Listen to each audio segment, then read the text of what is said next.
c'est depuis l'Italie que vraiment Dieu nous a révélé ça. Étant chrétien, on faisait ce que le monde faisait. Je crois que vous me comprenez. Oui, ici, nous ne sommes pas des enfants. On comprend tous. Ce que le monde faisait, étant dans le monde, on a fait. Mais étant chrétien aussi, on continue de faire. Et un jour, je voulais dire à mon mari, mais on va arrêter ça parce que le Seigneur me touche. Quand on fait les côtés qui ne sont pas bons, je ne suis pas content. Chez moi, on dirait que c'est un démon qui est sur moi, que j'ai envie de rejeter la personne. Tu vois. Et au fur et à mesure, je ne suis pas content, quoi. Je ne suis pas contente. Les phases qu'on faisait, tout ça, bon, je ne suis pas contente. Mais je ne lui disais pas ça. C'était dans mon cœur, mais ça me faisait mal. Et un jour, Dieu m'a dit, j'ai dit, allez, ça, on va arrêter ça aujourd'hui, là. Parce que Dieu n'aime pas. Et il dit, c'est vrai, moi-même, ça fait 2 jours, mais je voulais te dire ça. Qu'on n'a qu'à arrêter ça. C'est lui-même qui me dit ça maintenant. Il dit, si c'est ça, on n'a qu'à arrêter. On n'a qu'à demander pardon à Dieu parce que, bon, c'est pas l'ignorance, quoi. On était chrétiens, mais on ne savait pas parce qu'on ne nous a pas enseigné ça. Que si vous êtes mariés maintenant, il y a les choses, on ne peut plus faire ça. Il y a des choses qu'on ne peut plus faire, on ne nous a pas enseigné. Mais c'est la parole. Et Dieu nous touche aussi, il nous révèle certaines vérités. Et c'est ce qu'on a demandé pardon à Dieu, on a gêné, on a prié. Et après, quand on a arrêté de faire ça, mais ce n'était pas bien pour Satan. Quand on voulait faire dans le sens normal, il ne bandait plus. Il ne bandait plus. Donc, quand il se lève, il dit, mais lui, il pensait qu'il était comment on appelle? Il était impuissant. Il dit, donc on revient encore en arrière. Il dit, bon, quand c'est comme ça, on va refaire comme on faisait avant. Quand il fait ça, ça se passe bien. Il dit, non, ça c'est pas bon. Le diable ne veut pas qu'on sorte dedans, il faut qu'on sorte dedans. Et on a continué dans la prière, on continue, mais c'était vraiment une lutte, quoi. C'était vraiment une lutte, c'était vraiment dur. L'ennemi ne voulait pas. Quand on fait l'autre phase, non. Quand on se met bien là, dans la phase normale, ça ne se lève même pas. Donc c'est lui qui est là, mais il est pensif. Je dis, allez, il ne faut pas être pensif, il faut prier. Donc c'est une lutte, c'est pas naturel, c'est pas normal. Et l'ennemi sait que ce qu'on fait, c'est pas bon, mais il ne peut pas nous dire. Donc il faut la révélation du Seigneur. Tu as vu? Dès qu'on est dans le monde, là, on regarde les films porno, tout ça, là, on regarde ça, c'est physique, c'est visible au cinéma, partout dans la télévision. Mais ce qu'on fait là, dès que c'est pornographie, entre 4 murs, personne ne nous voit, mais Dieu nous voit. Donc il faut qu'on change. Dieu nous voit, même si personne ne nous voit pas, Dieu nous voit. Donc on n'a qu'à changer. Même si le diable ne veut pas, il va vouloir aujourd'hui, là, au nom de Jésus. Et on est dans la prière, on a duré 1 mois, 2 mois, mais ça n'allait pas. On continuait. Et quand on dit, comme ça, on fait un côté, ça y est, le qu'on fait, ça ne va pas. Donc, par la grâce de Dieu, dans la prière, et mais elle est appelée partout ici. À ce moment, bon, on communiquait avec les gens de Chora, là, donc il appelait, voilà mon problème. Je dis, le problème là, c'est dans la Bible. Tu as raison, mais toi tu penses que tu es impuissant. Mais tu n'es pas impuissant, mais ça c'est l'œuvre de Satan. Il veut qu'on reste toujours dans le même truc là pour qu'il nous amène en affaire. Mais on n'ira pas en affaire au nom de Jésus. Et on a commencé à prier, on lit la parole, on lit la parole. Je dis, Seigneur, on demande pardon, parce que là on ne savait pas. On est dans le monde, on a tout fait, mais étant chrétien encore, on pensait que c'était possible, parce qu'on dit que c'est ma femme, c'est mon mari, on a le droit de tout faire, mais c'est faux. On n'a pas le droit de tout faire. Parce que la femme n'est pas un objet, ou le monsieur n'est pas un objet. Parce qu'on dit que, bon, la bouche qu'on prend pour honorer le Seigneur, pour louer le Seigneur, on prend ça pour... c'est toujours en connexion avec nos parties génitaux. C'est pas possible, c'est pas normal. Les mains aussi, c'est pas normal. Donc il faut qu'on change. Il faut qu'on change. Et dès ce moment, on a prié, et l'ennemi nous a laissés, et on a été délivrés au nom de Jésus. Amen. Je ne sais pas si vous avez bien compris les témoignages de la sœur. La sœur disait que Dans le monde, hein, nous tous dans le monde, on avait certains genres de choses qu'on faisait lors de nos rapports sexuels. Et quand on vient au Seigneur, on continue la même chose. Vous tous, on est tous des adultes ici, on ne va pas rentrer dans les détails. On a des positions préférées, on a des choses qu'on aime nous faire ou bien nous aimons faire. Mais dans le Seigneur, le rapport n'est pas fait pour ces genres de choses qu'on voit aujourd'hui. Parce qu'on voit que si nous prenons Genèse chapitre 1. Genèse chapitre 1. C'est important ce témoignage, hein, c'est important. Ça va nous permettre à chacun de nous-mêmes de demander pardon encore à Dieu aujourd'hui, parce que nous tous, nous avons fait ça, ou même nous continuons à faire ça. Donc que le Seigneur puisse nous accorder son pardon. Et je donnerai le témoignage d'une sœur, mais ça, je ne vais pas l'enregistrer, parce que c'est très personnel. Et prenons Genèse chapitre 1, et Genèse chapitre 2 plutôt, quand Dieu fit l'homme et la femme.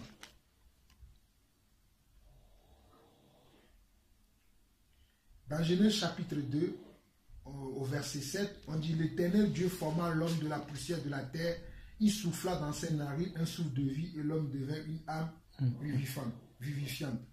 vivante plutôt.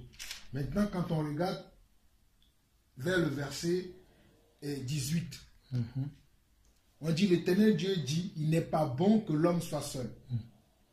Donc, dans la volonté de Dieu, Dieu n'a pas dit il n'est pas bon que l'homme ait envie du sexe. Ce n'est pas pour ça que Dieu a créé la femme. Comprenez bien ce que je suis en train de dire. Dieu n'a pas dit, bon, il n'est pas bon que l'homme se masturbe. Déjà, je vais lui faire un objet sexuel. Non. Il a dit, il n'est pas bon que l'homme soit seul. C'est-à-dire qu'il n'est pas bon qu'il soit solitaire, en fait. Qu'il soit là comme ça, livré à lui-même. Je vais lui faire une aide. Donc, pourquoi Dieu a créé la femme? Dieu a créé la femme pour que la femme soit d'abord une aide pour l'homme. Le but de la première pensée qui est venue à l'idée de Dieu pour créer la femme, ce n'est pas pour que la femme soit un objet sexuel. Mais c'est pour que la femme soit comment? Une aide. Ok, on continue. L'Éternel Dieu forma de la terre tous les animaux des champs et tous les oiseaux du ciel. Il les fit venir vers l'homme pour voir comment il les appellerait, et afin que tout être vivant porte le nom que lui donnerait l'homme. Et l'homme donna des noms à tout le bétail, aux oiseaux du ciel et à tous les animaux des champs. Mais pour l'homme, il ne trouva point d'aide semblable à lui. Parce que vous savez que lorsque Dieu avait créé les animaux, il les avait créés mâles et femelles. C'est-à-dire il y avait mâle et femelle. Mais lorsqu'il avait créé l'homme, il avait créé l'homme tout seul au départ. Ce n'est pas que Dieu fait des choses imparfaites, parce qu'on nous dit que tout ce que Dieu fait, quand on regarde Genèse 1, lorsqu'il a créé l'homme, il a dit ce que j'ai fait est bon. Mais Dieu voulait encore perfectionner ce qu'il a fait. C'est pour ça que je nous attire souvent que nous ne restons pas sur les choses desquelles nous sommes aujourd'hui, mais cherchons toujours de l'excellence, cherchons toujours de la perfection. D'ailleurs, c'est pour cela que Dieu a donné des dons à des hommes dans l'église. Quand on lit Éphésiens 4:11, afin que nous soyons perfectionnés. Donc nous avons cherché toujours l'excellence et le perfectionnement. Donc on voit que à ce moment précis, lorsque Dieu avait vu que l'homme, lui, il était seul, comme on le voit ici, parce qu'il n'a pas trouvé de semblable à lui. Alors qu'il voit le lion, il y a la lionne. Il voit le chat, il y a la chatte. Il voit le chien, il y a la chienne. Mais il voit l'homme, l'homme est seul. Il s'est dit, ah, je vais lui créer aussi une aide semblable à lui, comme j'ai fait pour les animaux. Afin que l'homme aussi puisse avoir une aide à son côté. Ok. Alors, verset 21, alors l'Éternel Dieu fit tomber un profond sommeil sur l'homme qui s'endormit. Il prit une de ses côtes et referma la chair à sa place. L'Éternel Dieu forma une femme de la côte qu'il avait prise de l'homme et il l'amena vers l'homme. Donc Dieu va endormir l'homme et il va prendre une côte de l'homme et il va se saisir de ce côte. Il va utiliser ce côte-là pour comment? Pour fabriquer la femme. Et une fois qu'il a fini ce qu'il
Ça a duré à peu près 30 secondes.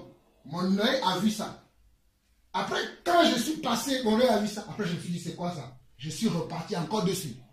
Pour revoir, moi, là, ce n'est plus... Moi-même, je suis reparti parce qu'il a dit, quand l'image est finie, il y a quelque chose qui a dit, si vous voulez regarder encore, si vous voulez resuivre, et j'ai rappuyé dessus. Et quand j'ai fini de voir, tout de suite dans ma pensée, c'est les rapports sexuels qui étaient venus dans ma tête directement. Je ne sais pas si vous voyez ce que je dis. Tout de suite dans ma tête, c'est ça qui est venu. Donc, voilà, parce que j'ai regardé, j'ai vu, et c'est ça qui est venu. Donc, nous devons faire attention par rapport à ce que nous regardons aujourd'hui, par rapport à ce que nous... Parce que toutes ces choses-là sont créées pour amener l'homme à pervertir les choses que Dieu nous a données afin qu'on en jouisse avec plaisir. À pervertir au fait les choses de Dieu. Toutes ces choses-là sont là. Aujourd'hui dans le monde, il est difficile pour nous chrétiens de pouvoir vivre notre foi sans avoir heurté nos principes au fait. Parce que des fois, tu fais tout ce que tu vas faire, mais moins de gestes, tu vas heurter au fait tes principes. Parce que tu n'es pas totalement attaché. Ce n'est pas... C'est possible, mes frères, qu'on puisse vivre ça. Mais il va falloir que chacun d'entre nous soit capable de dire non. Moi, je ne me laisserai pas laisser berner par ce genre de choses. Comme la sœur disait tout à l'heure. Qui d'entre nous va dire que aujourd'hui, moi, je vais avoir 40 ans bientôt, mais qui d'entre nous qui va dire que, de 40 ans, je ne peux pas vous dire le nombre de femmes que j'ai connues avant de connaître ma femme. Je rends grâce à Dieu, ça fait 9 ans que je suis avec ma femme, je ne l'ai pas trompée, et j'espère que, c'est pas que j'espère, je prends la décision dans le nom de Jésus, que cela dure jusqu'à notre éternité, si Jésus ne revient pas. Mais avant de connaître ma femme, et même quand j'ai connu ma femme, il y a des choses qu'on a fait, que je suis sûr que ce n'est pas de la... Ce n'est pas que... Si je suis sûr à 100% que ce n'est pas de la volonté de Dieu. Je me rappelle, il y avait des moments où moi je voulais faire certaines choses avec ma femme, mais elle me disait non. Je n'ai pas insisté, je n'ai pas dit pourquoi tu dis non. Mais j'ai compris qu'il y avait des choses qu'on ne pouvait plus faire en tant qu'enfant de Dieu. Il y avait des choses que moi je faisais, que moi je disais, fais-moi ça, veut dire non. Ou bien je vais amener ma main quelque part et faire non. Ça veut dire que j'ai compris que c'est quelque chose qu'elle ne voulait pas. Pourquoi je vais l'obliger? Donc, en tant qu'enfant de Dieu, il y a des choses que nous ne pouvons plus faire dans les rapports sexuels. Parce que ce sont des choses que nous avons importées du monde. Lorsque nous étions dans le monde, nous marchions comme le monde. Mais là, nous ne sommes plus dans le monde, nous sommes dans l'église. Nous ne pouvons plus marcher comme si nous étions. Amen, Seigneur. Comme si nous étions encore dans le monde. Allons dans Éphésiens, chapitre 2 qui parle de ça. Et c'est très bien, ma soeur, ce témoignage que tu viens de faire. Ce n'est pas donné à tout le monde de parler de sa vie conjugale. Mes frères, c'est pour ça que des fois, je vous dis que ce que nous on fait ici, vous allez penser que c'est anodin. Ce n'est pas dans toutes les églises que les gens vont parler de ces choses. Ce sont des sujets tabous qu'on n'en parle pas, mais il y a beaucoup qui en souffrent dans l'église. Vous ne pouvez pas savoir combien de couples est brisé parce que le mari, la femme ne fait pas telle position, le mari ne fait pas telle chose à la femme, et ils sont en train de se tromper l'un à l'autre. Vous ne pouvez pas savoir dans combien d'églises on ne parle pas de ces sujets, parce que ce sont des sujets honteux, ce sont des sujets tabous. Mais si nous en parlons, mes frères, c'est pas grâce. Je comprends pourquoi tout à l'heure Dieu nous a montré l'image de quoi? De l'unité. Parce qu'il faudrait qu'on n'ait pas de tabous entre nous. C'est pour cela que je vous ai dit tout à l'heure que je vous donnerai un témoignage, mais hors enregistrement, parce que ce témoignage concerne le témoignage d'une sœur que je ne veux pas exposer à tout le monde, mais que vous soyez au courant de ce témoignage-là. Parce que quand vous allez écouter ça, vous allez dire waouh! Je suis sûr que quand je vais vous raconter le témoignage après, vous allez dire waouh! Éphésiens 2. Éphésiens 2. Éphésiens chapitre 2 parle de ça. Éphésiens chapitre 2.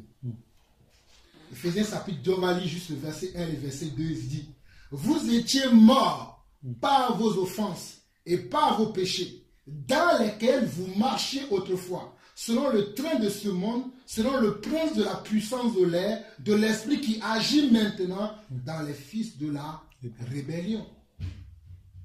Nous tous aussi, nous étions de leur nombre et nous vivions autrefois selon les convoitises de notre chair, accomplissant les volontés de la chair et de nos pensées, et nous étions par nature des enfants de colère comme les autres.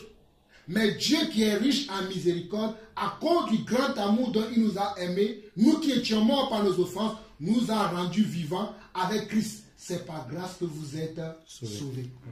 Donc, l'apôtre Paul qui écrit ça a dit que lui aussi il est passé par là. Ça dit nous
qu'on comprenne l'origine des choses.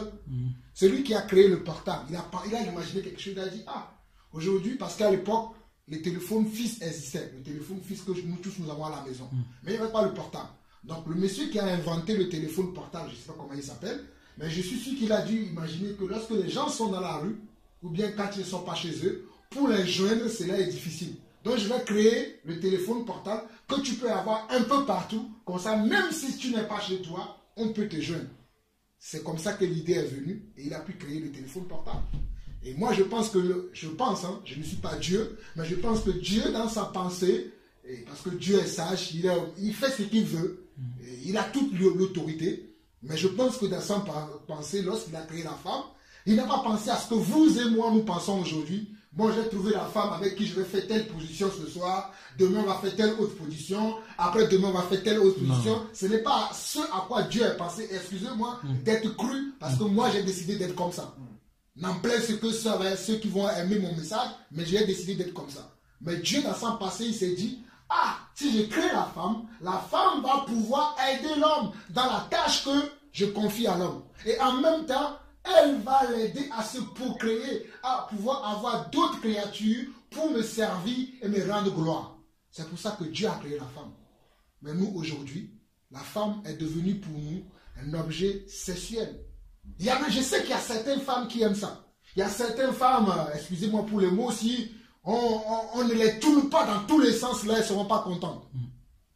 Mais en tant qu'enfant de Dieu, moi je dis ce que la Bible nous enseigne. Après, chacun est libre de faire ce qu'il veut, mais Dieu me sera témoin qu'on en a parlé et que j'ai dit sa pensée.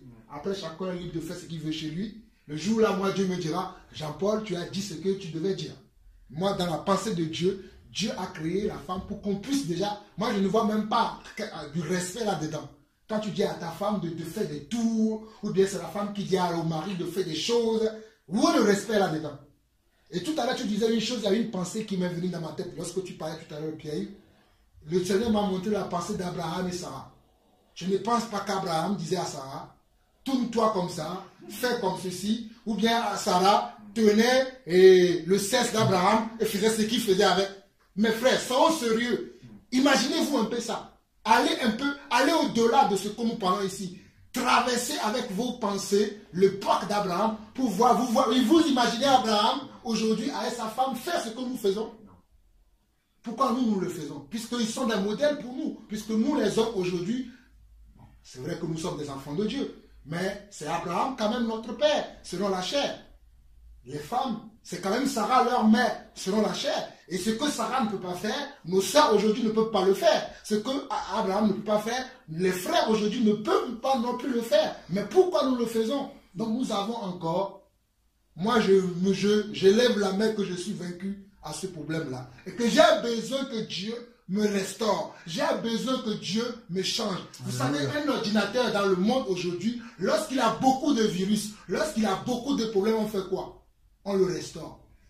On change tout le système. J'ai besoin que Dieu me change, que Dieu change tout mon système afin que je marche selon sa parole. Peut-être vous n'avez pas besoin. Mais moi, comme le frère Alain et comme la soeur Anne, j'ai besoin que Dieu change mon disque dur par rapport à ce qui concerne les cesses. Parce que ce n'est pas normal qu'on voit dans l'église, même des pasteurs. C'est pour ça que je vous ai dit que ce dont on parle là, c'est ça qui décime l'église aujourd'hui. Il y a beaucoup qui sont dans ce problème-là. Il y a beaucoup qui sont dans ce problème. Beaucoup trompent leurs femmes parce qu'ils ont tellement fait ça qu'aujourd'hui, malgré qu'ils sont mariés, ils ne sont pas satisfaits avec leur conjoint. Ils sont obligés d'aller voir ailleurs. Parce qu'ils ne sont pas satisfaits. Peut-être le conjoint ou la conjointe est tellement consacré pour le Seigneur, il ne permet pas que son conjoint fasse ce qu'il veut. Et le conjoint, lui, comme il doit satisfaire sa chair. C'est pour ça que je vous ai lu Ephésiens 2. Nous, je vais relire pour que vous puissiez comprendre le danger qui est derrière là, lorsqu'on veut marcher selon. Toutes ces choses-là, c'est selon la chair. Parce que ce sont les plaisirs, comment? Charnels. Les gens pensent aujourd'hui que quand il y a un mot aujourd'hui qu'on dit dans ce monde-là, l'orgasme.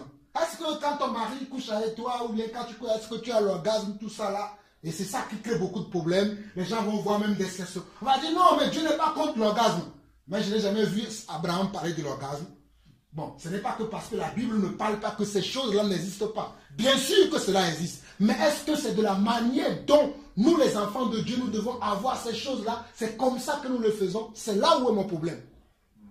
Et si nous relisons encore Ephésiens 2, je vais m'arrêter là, hein. On ne va pas s'éterniser là-dessus, mais que Dieu nous aide. Moi, je m'avoue vaincu, que le Seigneur me restaure par rapport à ce sujet, et parce que c'est pas normal qu'on trouve ce genre de choses au milieu de nous. Vous étiez morts par vos offenses et par vos péchés, dans lesquels vous marchiez autrefois, selon le train de ce monde. Donc c'est le monde là, le monde dans lequel nous vivons, qui amène ces choses. Ce n'est pas Dieu qui a amené ces choses. Toutes ces choses-là que nous venons, ce n'est pas les enfants de Dieu, ce n'est pas les disciples qui ont amené ces choses, mais ces choses, nous l'avons rencontrées dans le monde. Mais nous savons que le mot église, quelqu'un qui dit qu'il est église, qu'il est une église, il veut dire qu'il est sorti du monde. Comment tu peux sortir de quelque chose et ramener avec toi les choses? Si je sors de chez le frère Patrick aujourd'hui, et que je ramène ses fauteuils, tout ça là chez moi, ça veut dire que je suis sorti comment? En tant que voleur. Je ne suis pas sorti libre. Je suis sorti avec des choses qui ne m'appartiennent pas. Il ne m'a pas donné. Et la même chose, quand nous sortions du monde, nous ne pouvons pas sortir du monde et ramener des choses du monde avec nous. Nous devons abandonner les choses du monde dans le monde et nous venons dans le Seigneur et nous prenons les choses qui sont maintenant pour le Seigneur. Les choses qui sont dans le monde, nous les laissons pour le monde, mais les choses qui sont du Seigneur, nous le prenons parce que c'est ça qui est pour nous, c'est ça notre héritage. Et notre héritage, c'est la sainteté. La sainteté veut dire que tu dois respecter ton mari, tu dois respecter ton conjoint, tu dois respecter l'être semblable, égal à toi. Tu ne vas pas lui dire de faire des choses que... On parle de ça, mais j'imagine comment c'est... Quand Dieu nous voit faire ça, comment il va se dire, ah, regardez mes enfants. Ils ne comprennent pas. Et ce sont des portes que nous ouvrons à l'ennemi. Et il dit, et selon le train de ce monde, selon le prince de la puissance de l'air, de l'esprit qui agit maintenant dans les fils de la rébellion. C'est l'esprit qui agit dans les fils de la rébellion, qui ont ce genre de comportement. Mais est-ce que nous, aujourd'hui, nous sommes encore des enfants de rébellion? Mes frères, il ne faut pas extrapoler pour dire, le frère Jean-Paul a dit non, il ne faut plus avoir des rapports sexuels. Ce n'est pas ce que j'ai dit. Je vais recadrer pour que ceux qui ont des oreilles puissent comprendre. Nous pouvons avoir des rapports sexuels selon notre convenance. Il y en a qui en font tous les jours. Ce n'est pas mon problème. Ça, vous devez discuter ça dans votre couple. Sinon, parce que la Bible dit aussi dans 1 Corinthiens 7 que ce n'est pas la femme qui dispose de son corps, ni ce n'est pas le mari qui dispose. Ça, c'est selon votre convenance. Ça, je ne veux pas en parler. Ça, c'est pas, ne me regarde pas. Vous devez en parler, vous deux. C'est celles qui sont concernées.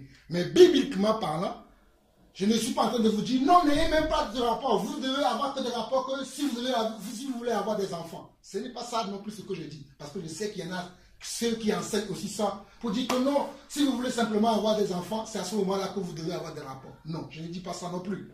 Mais ce que je dis, c'est que vous devez avoir des rapports sexuels sains. Je précise encore. Des rapports sexuels sains ou saintes.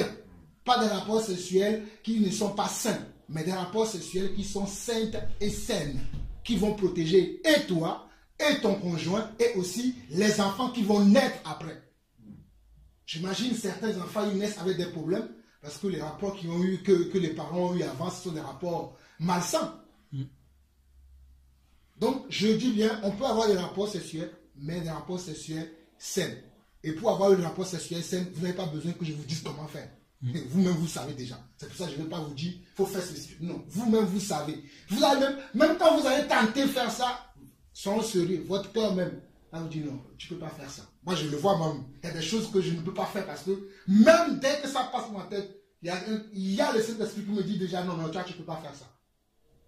Donc, c'était dans ce jeu qu'on n'enseigne pas toi-même naturel. C'est pour ça que je dis, est-ce que vous avez déjà vu une chienne avec un chien et c'est le chien qui est avec la chienne, il le rentre par l'anus. Vous avez déjà vu ça? Mais on voit ça chez les hommes. Donc, il y a la nature, la Bible dit même, la nature même ne vous enseigne-t-elle pas? Et nous, les hommes, on dirait que la nature ne nous enseigne pas. Donc, que chacun d'entre nous fasse son mea culpa chez Dieu, pas chez Jean-Paul. On va prier là ensemble. Hein. Mais après, personnellement, chacun doit aller dans son petit coin, confesser au Seigneur. Seigneur, j'ai fait ça, j'ai pratiqué ça, j'ai fait ceci, j'ai fait cela. Aujourd'hui, je te demande pardon. À bon attendeur, Salut. Moi, je n'ai rien d'autre à ajouter. Je vous laisse la parole avant qu'on ne prie. Si vous n'avez plus rien d'autre à dire, on va juste prier parce que c'est très intéressant ce sujet.